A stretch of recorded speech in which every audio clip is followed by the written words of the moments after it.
நம்ம friends Motors insurance சார்பாக பல விழிப்புணர்வு தகவல்களை மக்களுக்கு நம்ம கொடுத்து கொண்டே வருகிறோம். அதுல என்னன்னா சார், இப்ப தடுக்கி விழுந்தா இன்சூரன்ஸ் பண்றதுக்கு நிறைய முகவர்கள் இருக்கிறாங்க. நல்ல இன்சூரன்ஸ் ஏஜென்சிய, நல்ல இன்சூரன்ஸ் முகவர்களை நம்ம தேர்ந்தெடுக்கிறதுக்கு ஒரு முக்கியமான ஒரு 4 டிப்ஸ் மக்களுக்கு சொல்லுங்க சார். நிச்சயமா நீங்க சொல்ற மாதிரி தான் எங்கேயுமே எல்லா இடத்துலயும் இன்சூரன்ஸ் ஏஜென்சி இருக்காங்க, இன்சூரன்ஸ் முகவர்கள் இருக்காங்க. ஒரு நல்ல இன்சூரன்ஸ் ஏஜென்சியை தேர்வு செய்யணும் அப்படின்றதுக்கான ஒரு சின்ன 4 டிப்ஸ் மட்டும் கேட்குறீங்க.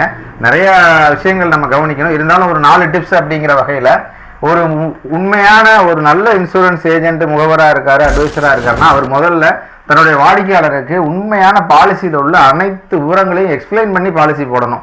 அவர் விலை கம்மியாக கேட்குறாரு, நிர்பந்திக்கிறாரு, அங்கே 500 ரூபா கம்மியாக கொடுக்குறாங்க, நீ என்ன சொல்கிற அப்படின்னோடனே நம்ம எடுத்தோடனே 500 ரூபா கம்மியாக கொடுத்தோம் அப்படின்ற மாதிரி பாலிசி போடாமல், நாளைக்கு இவருக்கு ஒரு விபத்து காலத்தில் என்னென்ன பிரச்சனைகள்லாம் அந்த பாலிசியில் வரக்கூடும், இதில் கேஷ்லெஸ் கிளைம் இருக்கா, கேஷ்லெஸ் இல்லாமல் ரீஎம்பர்ஸ்மெண்ட்னா என்ன, இந்த கவரேஜ்லாம் என்னென்ன கவரேஜஸ் எல்லாம் நம்ம ஆட் பண்ணியிருக்கோம் அந்த பாலிசியில், இந்த கவரேஜஸ் எல்லாம் ஆட் பண்ணாமல் விட்டோம்னா என்னென்ன தவறுகள்லாம் நடக்கும், அந்த மாதிரி விஷயங்களை எடுத்து சொல்கிறவங்களும், அது மட்டும் இல்லாமல் ஒரு கிளைம் அவசர காலங்களில் ஒரு கிளைமுக்காக தனி டீம் வச்சிருக்காங்களா, இல்ல குறைஞ்சபட்சம் அந்த ஒரு அவைலபிளா கால் எடுக்கிற சிச்சுவேஷன்ல இருக்காங்களா, இல்ல நைட் டைம்ல நீங்க கூப்பிடுறீங்கன்னா உங்களுக்கான ரெஸ்பான்ஸ் எப்படி கொடுக்குறாங்க, கஸ்டமரோட நன்மதிப்பை எந்த அளவுக்கு அவங்க பெற்றிருக்காங்க.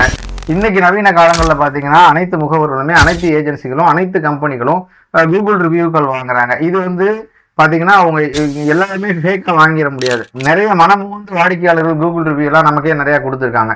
அந்த மாதிரி அவங்களோட கூகுள் ரிவ்யூலாம் எப்படி இருக்கு, கிளைம் சப்போர்ட் ரேஷியோ எப்படி இருக்கு, இந்த மாதிரி விஷயங்களை ஒரு சில 4 விஷயங்களை கவனிச்சு எடுத்தோம்னாலே ஒரு நல்ல இன்சூரன்ஸ் ஏஜென்சி, நல்ல முகவரை நம்ம தேர்வு செஞ்சு பாலிசி எடுக்க முடியும். அந்த மாதிரி இடத்துல எடுக்கும்போது உங்களுக்கு நிம்மதி, மன நிம்மதி கண்டிப்பா கிடைக்கும். Thank you sir. இன்சூரன்ஸ் சிறந்த முறையில் போடணும் அப்படின்னா நம்முடைய கீழே கொடுக்கக்கூடிய லிங்கை ஃபர்ஸ்ட் கமெண்ட்லையும் கொடுக்குறோம், தலைப்புலையும் கொடுக்குறோம். அதில் உங்களுடைய வாகனத்தினுடைய தகவலை பதிவு பண்ணுங்க. எங்களுடைய இலவச ஆலோசனை மற்றும் கொட்டேஷன்களுக்கு எங்களுடைய முகவர்கள் உங்களை தொடர்பு வருவார். இன்சூரன்ஸ் எங்கே வேணாலும் போடுங்க, எங்கள்கிட்ட ஒரு கொட்டேஷன் நீங்கள் வாங்கி பாருங்க. நன்றி.